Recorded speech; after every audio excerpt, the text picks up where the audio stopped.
నమస్తే, నేను Rafi. Welcome to focus. America అధ్యక్షుడిగా ట్రంప్ ఎన్నికయ్యారు. మరో 40 రోజుల్లో బాధ్యతలు చేపట్టబోతున్నారు. ఇప్పటికే తన టీంను ఎంపిక చేసుకునే పని ప్రారంభించారు ట్రంప్. అయితే ట్రంప్ తీసుకోబోయే నిర్ణయాలపై సర్వత్రా ఆసక్తి నెలకొంది. ఇంతకీ ట్రంప్ ఏం చేయబోతున్నారు? అతని నిర్ణయాలు వివాదాస్పదమయ్యే అవకాశం ఉందా? అమెరికాలో స్థిరపడ్డ భారతీయుల్లో వ్యక్తమవుతున్న భయాలేమిటి? డొనాల్డ్ ట్రంప్ అంటే దూకుడికి మారుపేరు.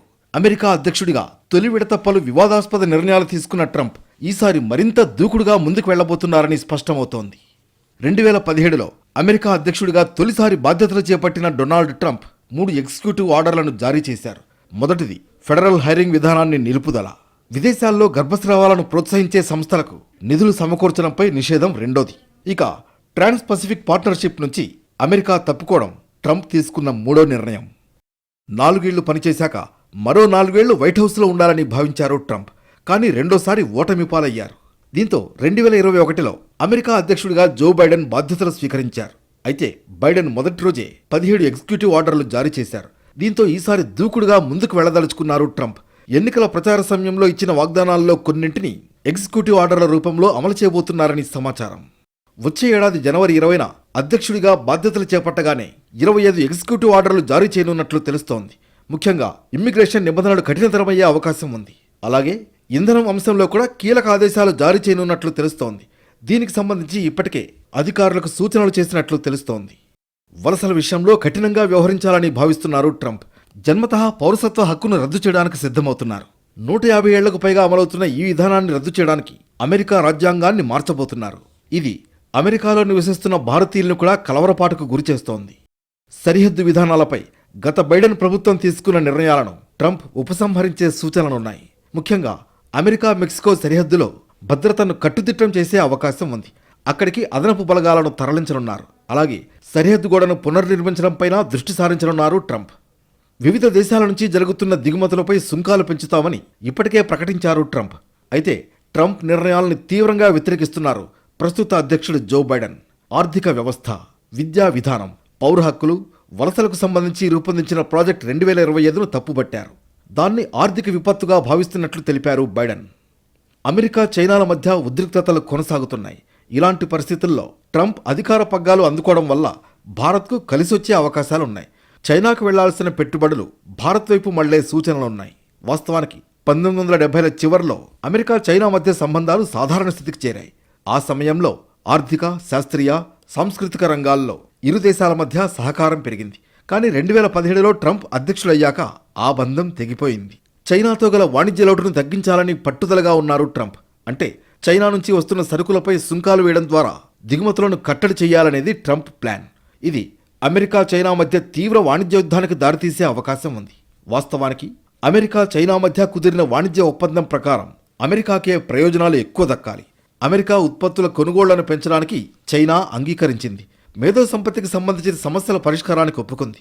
అంతేకాదు అమెరికన్ ఆర్థిక సంస్థలకు ఎక్కువ మార్కెట్ అందుబాటులో ఉంచడానికి కూడా చైనా అంగీకరించింది. కానీ చైనాను బద్ధశత్రువుగానే పరిగణిస్తున్నారు డొనాల్డ్ ట్రంప్. దీంతో ట్రంప్ హయాంలో చైనాతో అమెరికా సంబంధాలు పూర్తిగా చెడే సూచనలున్నాయి. అధ్యక్ష ఎన్నికల సమయంలో అమెరికా అభివృద్ధి గురించి అనేకసార్లు ప్రస్తావించారు ట్రంప్. తాను అధ్యక్షుడిగా ఎన్నికైతే దేశంలో నెలకొన్న ద్రవ్యోల్బణాన్ని అంతం చేస్తానన్నారు. అలాగే నేరాలకు పాల్పడే వాళ్లపై కఠినంగా వ్యవహరిస్తామన్నారు. అమెరికా నుంచి వెళ్లిపోయిన కంపెనీలను మళ్లీ వెనక్కి తీసుకొస్తానన్నారు. తద్వారా నిరుద్యోగం తగ్గించడంతో పాటు ప్రస్తుత కార్మికుల జీతాలు పెంచేలా చర్యలు చేపడతానన్నారు ట్రంప్. దీంతో ట్రంప్ ఎలాంటి నిర్ణయాలు తీసుకోబోతున్నారనే ఉత్కంఠ నెలకొంది. యుద్ధాలను మొదటి నుంచి వ్యతిరేకిస్తూ వచ్చారు ట్రంప్. మధ్యప్రాచ్యంలో ప్రస్తుత పరిస్థితులపైన ఆవేదన వ్యక్తం చేశారాయన. అయితే ట్రంప్ అధికార బాధ్యతలు చేపట్టాక ఇజ్రాయెల్, హమాస్ మధ్య జరుగుతున్న యుద్ధంతో పాటు ఉక్రెయిన్, రష్యాల మధ్య జరుగుతున్న యుద్ధాల విషయంలో ఎలాంటి నిర్ణయాలు తీసుకుంటారనే ఉత్కంఠ నెలకొంది. అయితే తైవాన్ ఆక్రమణకు సిద్ధమవుతున్న చైనా విషయంలో ఎలా వ్యవహరిస్తారనేది ఆసక్తికరంగా మారింది. అమెరికా అధ్యక్షుడిగా ట్రంప్ తీసుకోబోయే నిర్ణయాలపై కొన్ని వర్గాల్లో కలవరం మొదలైంది. ముఖ్యంగా వలసలపై కఠినంగా వ్యవహరిస్తాము అని మొదటి నుంచి చెబుతున్నారు ట్రంప్. దీనికోసం రాజ్యాంగ సవరణకు సిద్ధమవుతూ ఉండడం అమెరికాలోని భారత సంతతిలోనూ ఆందోళనకు దారితీస్తోంది. వైట్ హౌస్లో ట్రంప్ మళ్లీ అడుగు పెట్టబోతున్నారు. అయితే గతానికి భిన్నంగా ఈసారి మరింత దూకుడుగా వెళ్లబోతున్నారన్నది విస్పష్టం. ఫెడరల్ ప్రభుత్వ విధానాన్నే పూర్తిగా మార్చబోతున్నారనే చర్చ నడుస్తోంది. ఇప్పటికే ప్రాజెక్ట్ 2025 పేరిట ఓ పాలసీని సిద్ధం చేశారు ట్రంప్ సన్నిహితులు. ఆర్థిక వ్యవస్థ, విద్యా విధానం, పౌర హక్కులు, వలసల విషయంలో చేయాల్సిన మార్పులకు సంబంధించిన అంశాలు అందులో ఉన్నాయి. అయితే ప్రస్తుతానికి దాన్ని పక్కన పెట్టేశారు ట్రంప్. కానీ దానిపై అభ్యంతరాలు, భయాలు వ్యక్తమవుతూనే ఉన్నాయి. ప్రాజెక్ట్ 2025ని ఆర్థిక విపత్తుగా అభివర్ణించారు ప్రస్తుత అధ్యక్షుడు జో బైడెన్. అమెరికాకు వలసల్ని కట్టడి చేయాలని ట్రంప్ మొదట్నుంచి చెబుతున్నారు. తొలి విడతలో కూడా వలసల గురించి ఆందోళన వ్యక్తం చేశారు. అమెరికా, మెక్సికో మధ్య గోడ నిర్మాణానికి శ్రీకారం చుట్టారు. ఇక మలి విడత ఈ అంశంలో మరింత దూకుడుగా వెళ్లబోతున్నారన్నది విస్పష్టం.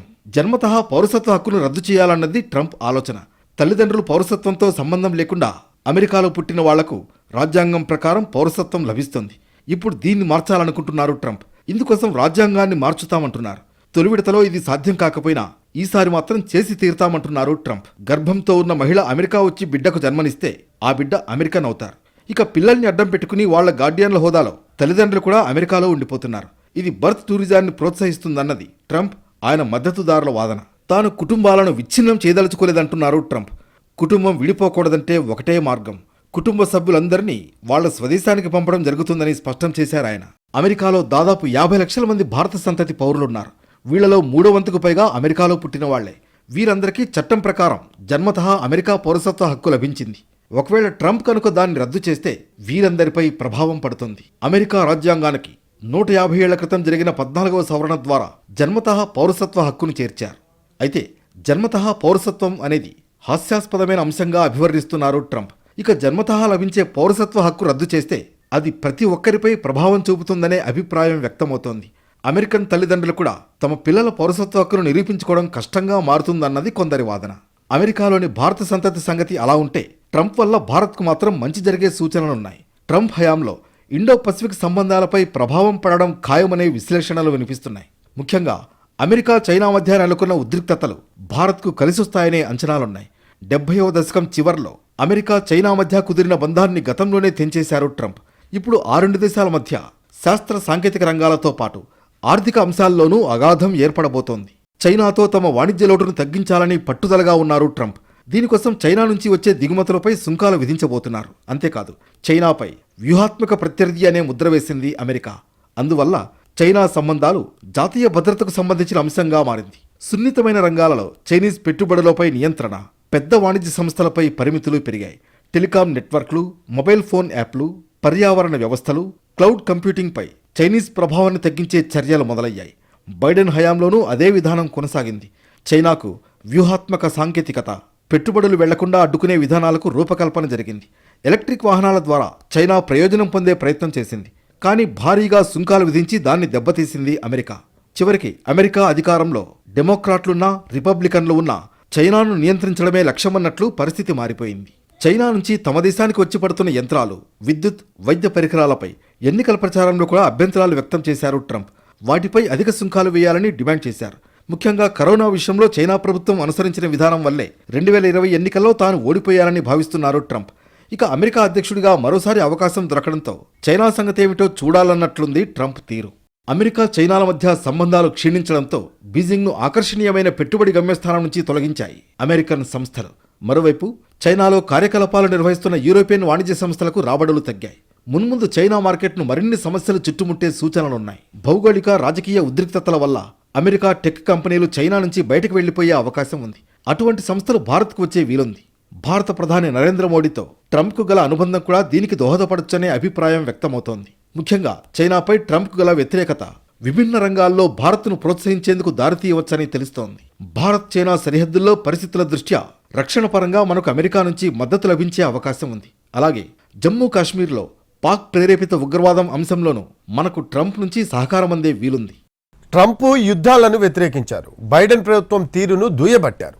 అధ్యక్ష పగ్గాలు అందుకుంటే యుద్ధాలకు ముగింపు పలుకుతాను అన్నారు. మరి ట్రంప్ ఆ పని చేయగలరా? ట్రంప్ ఆజ్ఞలకు రష్యా, హమాస్ జీ హుజూర్ అంటాయా?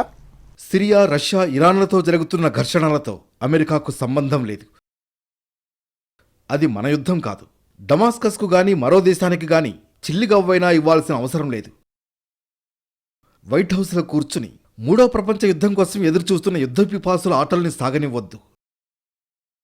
అమెరికా అధ్యక్ష ఎన్నికలకు ముందు ట్రంప్ చెప్పిన మాటలివి. రష్యా, ఉక్రెయిన్ మధ్య యుద్ధం గురించి ఇటీవల ట్రంప్ ప్రస్తావించారు. అధ్యక్షుడిగా ఎన్నికైన ట్రంప్ ఇటీవల ప్యారిస్లో చర్చి పునఃప్రారంభం కార్యక్రమంలో పాల్గొన్నారు. ఆ సమయంలో బ్రిటన్ యువరాజు prince of Wales William, Ukraine అధ్యక్షుడు జెలెన్స్కీతో పాటు వివిధ దేశాల అధినేతల్ని కలిశారు ట్రంప్. ట్రంప్ను కలిసి అభినందనలు తెలిపారు ఉక్రెయిన్ అధ్యక్షుడు జెలెన్స్కీ. తాను అధికార పగ్గాలు చేపట్టగానే యుద్ధానికి ముగింపు పలకడానికి అత్యంత ప్రాధాన్యమిస్తారన్నారు ట్రంప్. యుద్ధం వల్ల 2 దేశాలు నష్టపోతున్నాయన్నారు ట్రంప్. ఇప్పటికే లక్షలాది మంది సైనికులు చనిపోయారని గుర్తు చేశారాయన. మధ్యప్రాచ్యంలో పరిస్థితుల గురించి కూడా ప్రస్తావించారాయన. అయితే ఉక్రెయిన్ రష్యాల పరిస్థితులతో పోల్చితే మధ్యప్రాచ్యంలో నెలకొన్నది పెద్ద సమస్య కాదన్నారు ట్రంప్. అయితే చాలామంది చనిపోతున్నారని, అందువల్ల 2 సమస్యల్ని కూడా సాధ్యమైనంత త్వరగా పరిష్కరించాలన్నారు. ఎన్నికల ప్రచార సమయంలో కూడా రష్యా ఉక్రెయిన్ యుద్ధం గురించి ప్రస్తావించారు ట్రంప్. తాను అమెరికా అధ్యక్షుడిగా బాధ్యతలు చేపట్టిన 24 గంటల్లోనే వివాదాన్ని పరిష్కరిస్తారన్నారు. తాజాగా తన సోషల్ మీడియా ప్లాట్ఫామ్ ట్రూత్లో కూడా ఈ అంశాన్ని ప్రస్తావించారు. రష్యా ఉక్రెయిన్ వెంటనే కాల్పుల విరమణను పాటించాలని, చర్చలు ప్రారంభించాలని కోరారు. సిరియాలో బషర్ అల్ అసద్ ప్రభుత్వాన్ని కూల్చి తిరుగుబాటుదారులు అధికారాన్ని చేజిక్కించుకున్న అంశాన్ని కూడా తన పోస్ట్లో ప్రస్తావించారు ట్రంప్. సిరియా విషయంలో తాము జోక్యం చేసుకోబోమని స్పష్టం చేశారాయన. అక్కడి పరిస్థితులను సిరియాయే చక్కదిద్దుకోవాలన్నారు ట్రంప్. గతంలో మధ్యప్రాచ్యంలో అమెరికా వ్యవహరించిన తీరుపై ఆవేదన వ్యక్తం చేశారు ట్రంప్. మనం లక్షలాది మందిని చంపేశామన్నారాయన. అక్కడి మట్టి రక్తంతో తడిసిపోయిందన్నారు. ప్రపంచంలో మరెక్కడా అలా జరగలేదన్నారు. అమెరికా తీసుకున్న అత్యంత ఘోరమైన నిర్ణయం వల్లే అలా జరిగిందన్నారు ట్రంప్. అలా జరిగుండాల్సింది కాదని అన్నారు.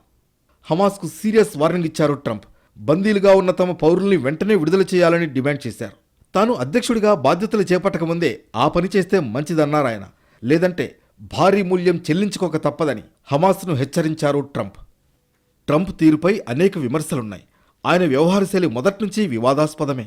ఆయన ఏం మాట్లాడినా సంచలనమే. 2017లో తొలిసారిగా అమెరికా అధ్యక్ష పీఠాన్ని అధిరోహించిన ట్రంప్ అంతకుముందు అధ్యక్షుడిగా పనిచేసిన ఒబామాపై అనుచిత వ్యాఖ్యలు చేశారు.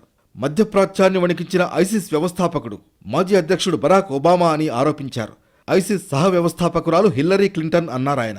రష్యాలోని మాస్కోలో జరిగిన ఉగ్రదాడికి తామే బాధ్యులమని ఐసిస్ ప్రకటించడాన్ని ప్రస్తావిస్తూ ఈ కామెంట్స్ చేశారు ట్రంప్. మాజీ అధ్యక్షుడు ఒబామాపై చేసిన కామెంట్స్ డొనాల్డ్ ట్రంప్ నోరు విప్పితే అబద్ధాలనే విమర్శలు ఎదుర్కొన్నారు.